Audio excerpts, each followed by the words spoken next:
Now back to our local politics here in the United States. As you know, Hillary Clinton apologized for her comments, suggesting that one reason she didn't drop out or hasn't is, after all, that Robert F. Kennedy was assassinated in June during the primaries in 1968. That has sparked a media firestorm. Here's a sampling. The New York Daily News says Clinton has killed her own chances at being vice president. She doesn't deserve to be elected dog catcher. Say goodnight, Hillary, and go away. The Boston Herald says half the country can't stand her or trust a word that she says. But then there's this from the Atlanta Journal-Constitution that says basically, what is the outrage about? She did not mean that Senator Obama or suggest that he would be assassinated. So what is Liz Trotta's take? She joins us now. Boy, this is really a media a frenzy on both sides. The only thing that we missed on the headlines is that the Daily News, Michael Goodwin, also said, we have seen an X-ray of a very dark soul. Ooh. Which is a campaign killer if I ever heard one. Well, you know, for years the media has told us that Hillary Clinton is the smartest person in the world. And that's up for grabs now, and the media is catching on to that as well.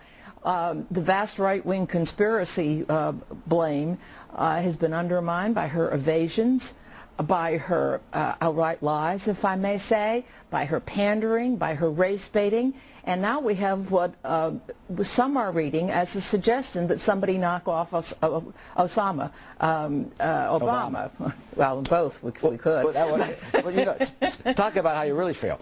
But do you really think that she didn't mean that she thinks that he's going to get assassinated, and she's apologized, whether and she's just using it or not, in a historical context? She's tone deaf because it's a radioactive word, and the whole question of the first black man becoming a candidate for the presidency of the United States has all kinds of overtones and all kinds of caveats that really have to be considered in this thing. And his security has been a real issue. He's had bodyguards earlier than anybody else. Surely this woman had to know that that was the third rail to say assassination. And it's hard to argue for her in this because it isn't the first time she's made this step. And the press really, the media really has turned around on her completely now. But in her defense, she is citing a historical situation that that happened during the primaries, 5 months plus out from the election. Well, yes, I'm not going to argue. What's really important here is not whether she meant it or not, which is not for me to decide, but how the story broke. Are you interested in that?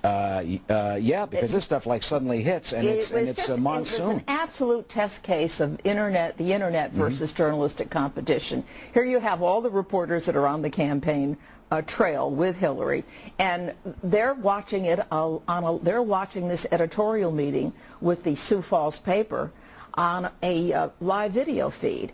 And it's technically not perfect. It's slow, so they're not paying attention. So a New York Post reporter, not even there, is watching the internet and breaks the story on the Drudge Report. Right there live, goes on the internet, on the media. It's the new world. Exactly.